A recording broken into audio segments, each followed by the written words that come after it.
Kaixo, gaurko saioaren helburua da matematikak ia denerako erabiltzen direla erakustea. Eta hasteko supermerkatu batera etorri gara. Matematikak balio du besteak beste jende pilaketa handiak modu egokian kudeatzeko. Behobia Donostia bezalako lasterketa handi batean. Orain ikusiko dugunez. Edo erosketak egiten ditugunean ordainketa prozesua optimizatzeko. Matematikari zor diogu esate baterako azken aldian zabaltzen ari diren ilara bakarreko kutxak. Horrelako aplikazio eta adibide interesgarri gehiago ere badauzkago. Has gaitezen!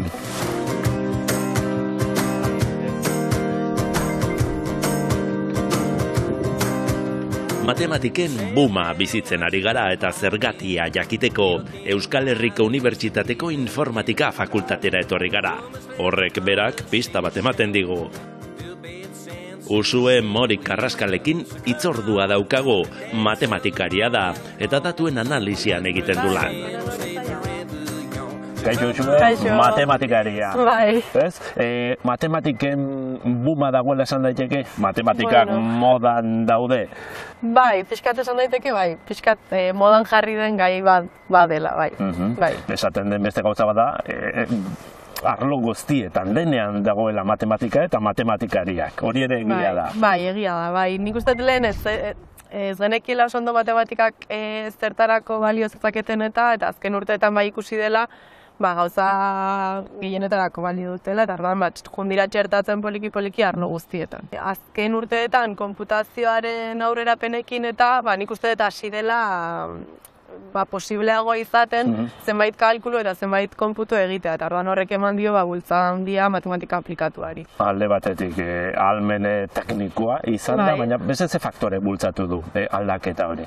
Pixka bat nire arlotik gertuago gertatzen dena dela datuen garrantzia. Geroz eta toki gehiagotan bizitzen hasi dira datuak, eta orduan hasi dira ikusten matematikariak eta informatikariak edo adimen artifizialean lan egiten duen jendeak datu horietatik informazio erabilgarria atera. Eta hortarako matematika behar da, ez da? Hori da. Zu matematikaria zara, baina informatika fakultatean egiten duzulan, eta horrek pistaren bat ematen du, ez da? Bai, esan dezakegu mundu oso hibridoa dela, eta matematikaria asko gaude, baina baita ere informatikariak, ingenieroak, pixka bat denetatik eta guztien ezagutza da importantea. Askotan esaten da, datuak direla petrolio berria edo hori egia den, petrolio bilatzariak zareten. Bai, egia da datuek, gaur egun informazio oso importantea gordetzen dutela, eta orduan datu horietatik gai baldin bazera, datu horiek aztertzeko algoritmoak sortzeko eta informazio baliagarria ateratzeko, bai, noski oso importantea.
Zure, bulegoan gaude, espero nuen txokoren batean edo hormaren batean izango zenuela arbelen bat, formulaz bete eta ez. Bueno, nik nire lanean dena ordenagailuarekin egiten dut. Azkenan main programatzen ditugu algoritmoak eta hau bidaltzen da gero konputazio almen handiagoa daukaten beste ordenagailu batzuetara. Super ordenagailu hori eta ark egiten du lana, kalkuluak eta bat. Halere zuek, abia puntua zein izaten da. Problema errealak, arazo konkretu bat eta harri eman behar diozu erantzuna eta orduan hasten zareten zuen kalkuluak egiten. Normalean bai, lan metodologikoa egiten dut, baina normalean inspirazioa edo problemaren abia puntua bai izaten da problema erreal bat. Adibidez? Adibidez, nire tesian adibidez, trafikoko problema batekin lan egin nuen. Kontxo, zein interesgarria. Guk joko bat proposatuko dizugu, ezta? Arazo errealak eta mundu errealean matematika nola erabiltzen den, nola aplikatzen den erakusteko karta joko bat proposatu dugu. Osatzen zera, ezta? Bai. Karta bat aukeratu bat duzu, eta irtetzen den alor horretan matematikak zer erabilpen edo aplikazio izan dezaken kontatuko diguzu. Bai, ezta? Bai. Erraza, ezta? Erraza. Ia. Zer irtetzen den, ahaztuta... Edo zein? Aukeratu. A ver. Zer da hori? Kasualitate. Errepidea, ezta? Hainbat aplikazio daude, baina bat izango litzateke, gaur egun navigazio sistema guztiek iragartzen dizute, puntu batetik bestera zenbat taratuko duzun. Eta hori azkenean, horratzean dagoena datu analizia da. Azkenean beraiek momentuan trafikoa nola dagoen aztertzen dute, edo historikoetan oinarrituta, eta esaten dizute batzuk, momentu hortan hori da, zenbat taratuko duzun. Adibide ona eta oso erabilgarria, kotxean asko ibiltzen gara. Ia, beste bat. A ver, vale, hau... Google, bilatzaileak, posta elektronikoa, erakutsiko dugu, ikusten da.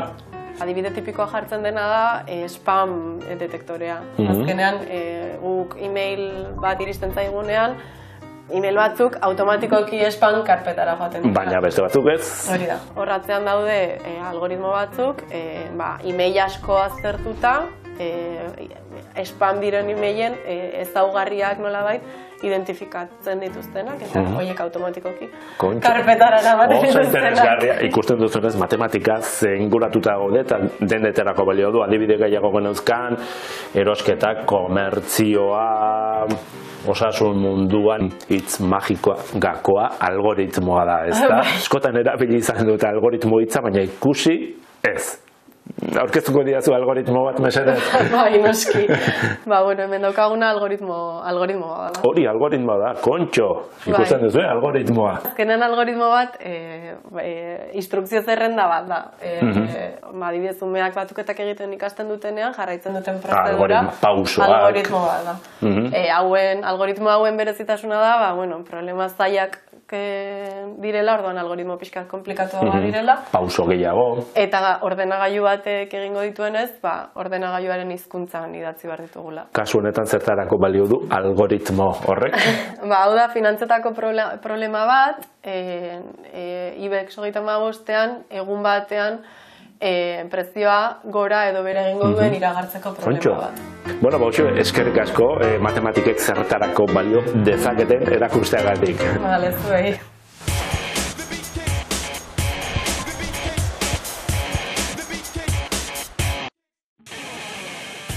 Matematikak hartu duen indarraren erakusle, Bilbon bada matematika aplikatuari eskainitako ikerketa zentro bat.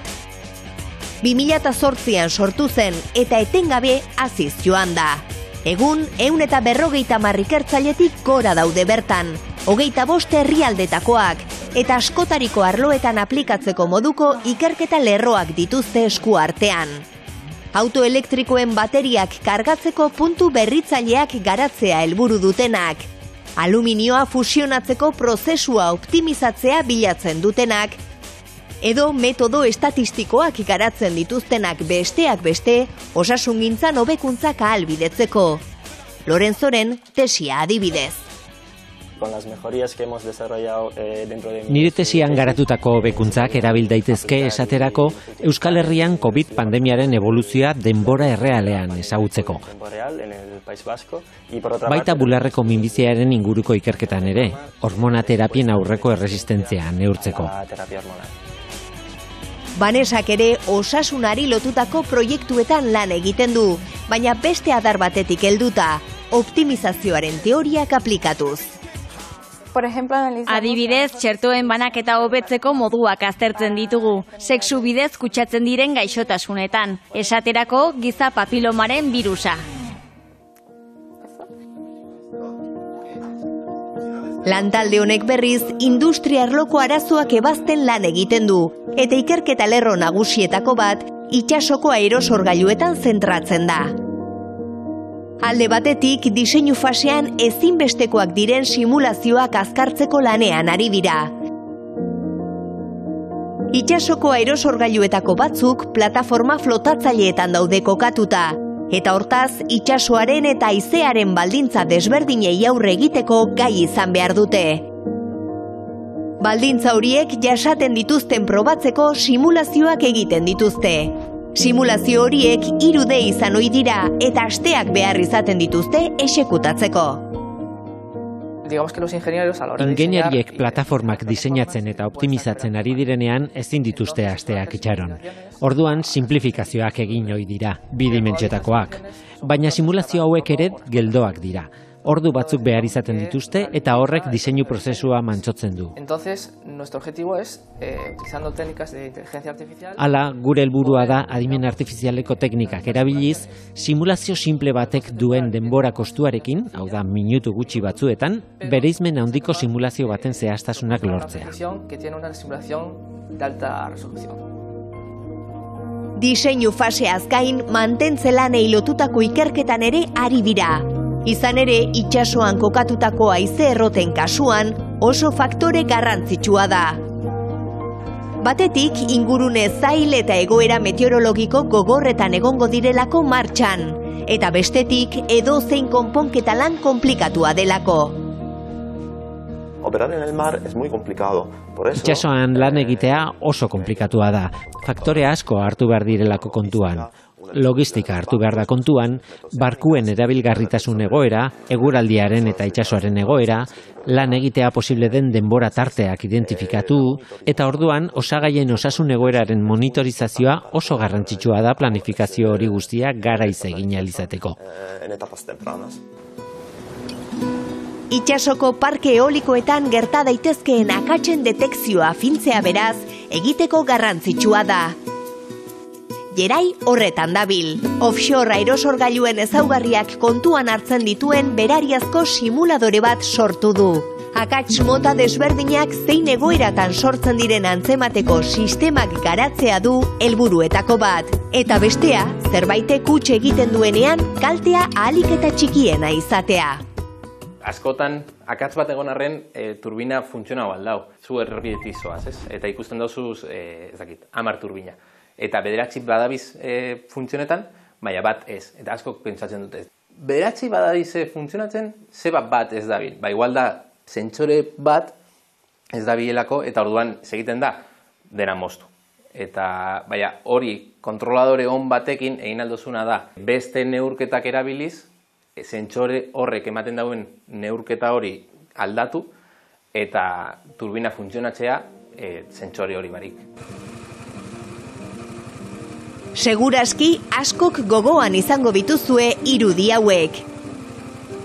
Genovako Morandi zubia erori zenekoak dira.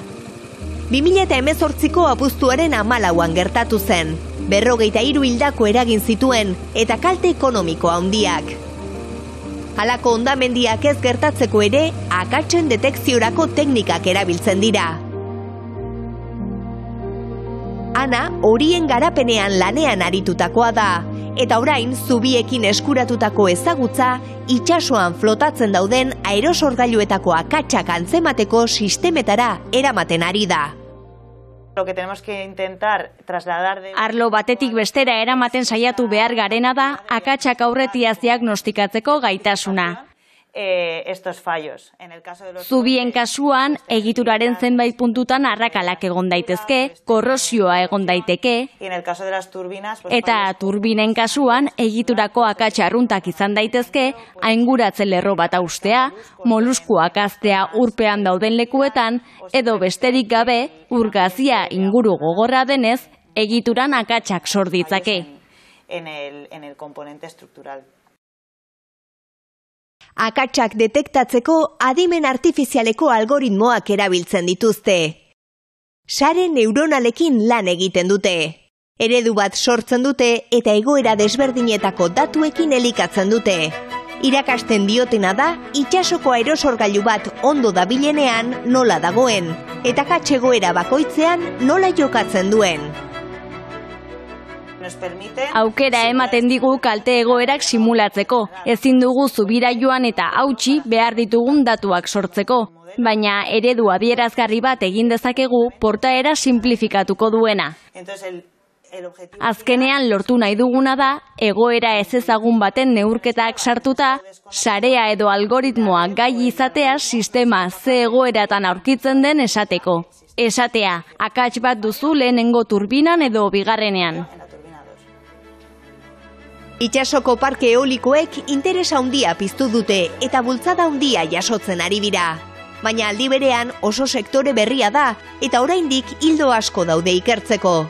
Matematika zentro honetan garatzen ari diren tresnak oso baliagarriak izango dira. Energia enpresek zein teknologia garatzaileek aurrean dituzten erronkei soluzioa emateko.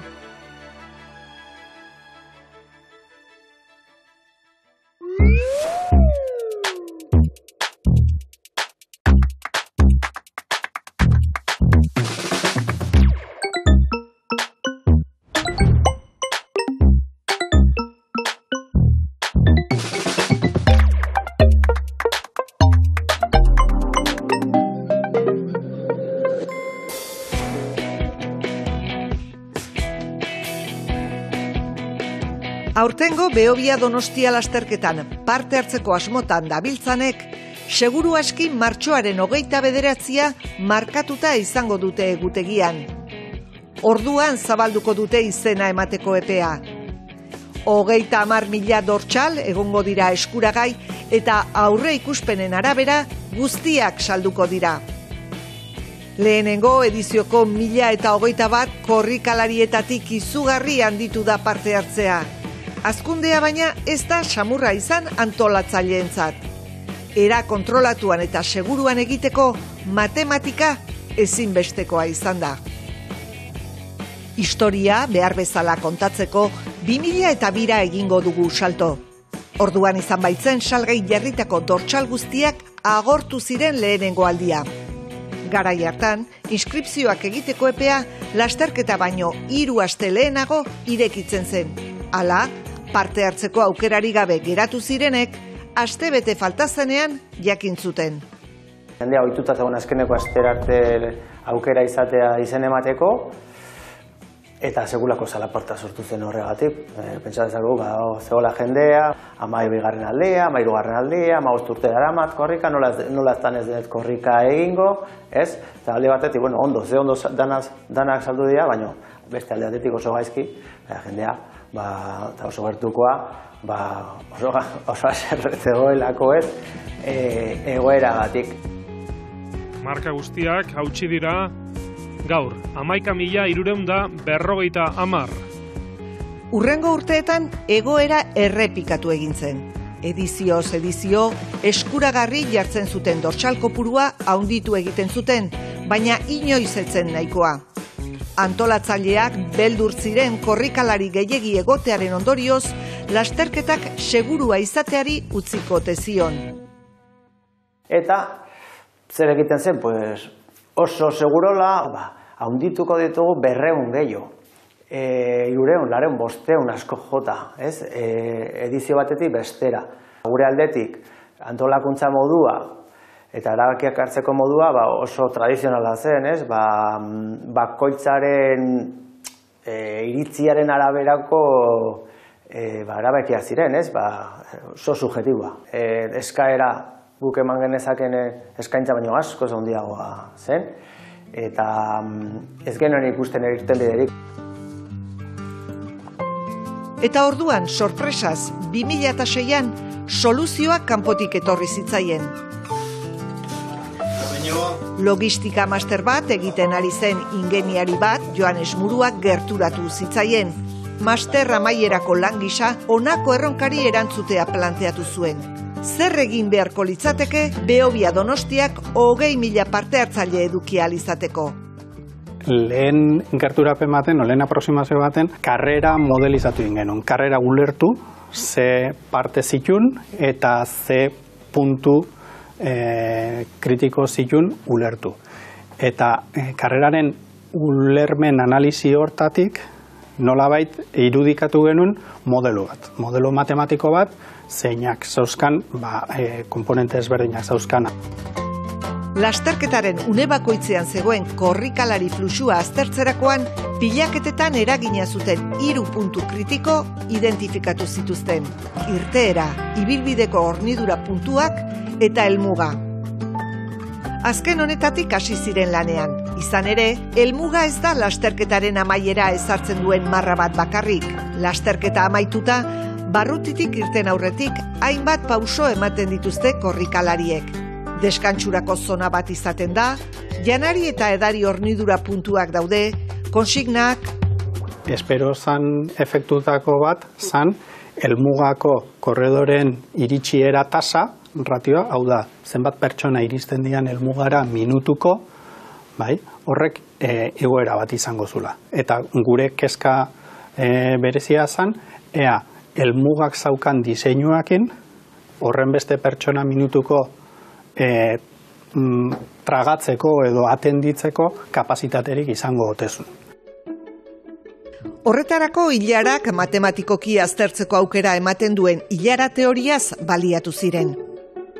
Agner Krarup matematikari daniarrak 1909 garatu zuen teoria. Kopenhageko telefonia sisteman gertatzen zen trafiko kongestioa aztertzen ari zela. Baina ilara teoria pilaketak eratzen diren edozein egoeratan aplikatu daiteke. Teoriak, erabiltzaile bat baino gehiagok zerbitzari bera partekatu behar izateak sortzen dituen egoerak zientifikoki irudikatzea ahalbidetzen du. Hala, oso baliagarria da kongestioak ekiditeko konfigurazio egokiak aukeratzeko. Guk estudiotipo hori ekarri gendun helmugako zonan ematen dian korrikalari batek jasotzen dituen zerbitzu ezberdinen konkatenazioari eman behar genion diseinu egokienan planteamentuan. Lasterketan inbutuak sortzen dituzten beste gune batzuk hornidura puntuak dira. Joanesek abian jarritako lanaren bidez, lasterketaren une bakoitzean dagoen korrikalari fluxua ezagutzen dute, eta horrek, hornidura puntuak eraginkorrago batean antolatzeko aukera ematen die. Minutuko pasatzen den korrikalari kopuruaren arabera, diseinuaren ezaugarri desberdinak erabakitzen dituzte. Zenbat mait jarri, ibilbidearen alde bakarrean edo bitan, zenbat voluntariorekin, eta abar. Baina fluxua kontrolatzeko giltza irteeran zegoen. 2008 arte irteera bakarra egiten zen, baina Joanesek planteamendua zeharo aldatzea proposatu zuen. Esan zuen, irteerak bakarra egin beharrean, taldetan banatzen badugu, zabaldu ingo dugu denboran jendea, eta jende gehiago, denbora gehiagoan egin dezake berdina, eta eduki dezakegu kalitate gehiago eta segurtasun gehiago. 30.000-arekin, 10.000-arekin baino gehiago. Grafiko honek helmugaratzeak irudikatzen ditu. Irteera bakarra egin zen azken 2 urteetan korrikalari asko batera iritsi ziren. Eta aldiz, irteera multzokatua egiten hasi zirenetik askoz ere sakabanatuago. Joanesen lana lehenago eta geroago Bekan Matematika Zentroak garatutako simulatzaile bat baliatuz, gaur egun gai dira egoera meteorologiko desberdinetan mota bakoitzeko parte hartzaile kopuruen arabera irteera zenbat taldetan banatu behar duten eta taldeen artean zenbat denbora utzi behar duten erabakitzeko. Garatutako sistemari esker, gaur egun Behobia Donostia lasterketak nahi adina handitu lezake parte hartzaile kopurua. Lasterketaren iraupena luzatzea besterik elitzateke beharko. Baina garraio bideek, ostatua emateko gaitasunak, ospitaleen hartatzeko kapazitateak eta bestelako muga fisikoak direla eta oraingoz, gehienez 30.000 dortxal eskaintzea erabaki dute.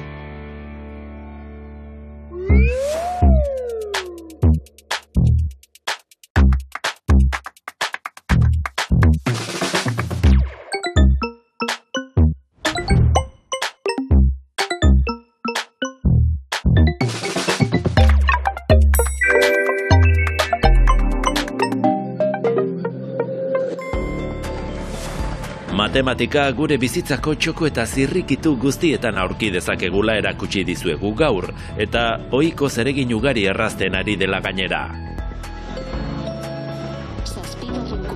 Hala nola, saioa hasteko erabili dugun hipermerkatuetako ilara bakarreko ordainketa sistemaren atzean ere matematika dago. Lehen aipatu dugun ilara teoria da kasu honetan erabiltzen dena. Hau da, horrela, itxarote denborak gutxitzea bilatzen da sistemaren gaitasun maila egokiena definituz. Kostuak ahaztu gabe noski. Helburua oreka batera iristea da.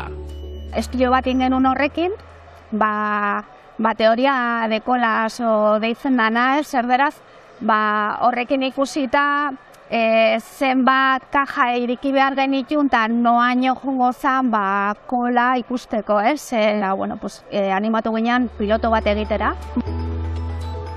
Sistema berriak ordainketa prozesua arintzen zuen jakiteko neurtu egin zituzten itxarote denborak, eta emaitza izan zen baietz. Itxaronaldia batez beste ia 1,8 minutukoa izatetik 1,3 jaitsi zen. Ez da txantxetako aurrerapena. Estatu Batuetan egindako ikerketa batek kalkulatu zuen pertsona bakoitzak 5 urte ematen dituela ilaretan bere bizitza osoan. Bezeroak behar bada ez du kronometroa erabiliko, baina pertzepzioa bestelakoa da ilara bakarrean itxarotean. Batzutan lerroa oso urrutia joten danean ez, eta zu iristen bali mazea horrea, ez zezunguz. Baina gero nola ikusten dezun oso askar mugitzen dela, ustet persezioa aldatu iten dela, ez? Denbora guztian zaudelako mugimenduan eta ikusten dezulako martxan zaudela, ez? Eta nola ez, enpresarentzat ere ona da. Kutxetako langilearen produktibitatea handiagoa da, inoiz ez baita geldirik geratzen. Eta eskariaren arabera kaxak ireki edo itxi daitezke gainera. Win-win esaten den moduan, matematikari esker denok irabazten dugu beraz. Horixe da gaurko eragiketaren emaitza. Agur! Datorren astera arte, agur!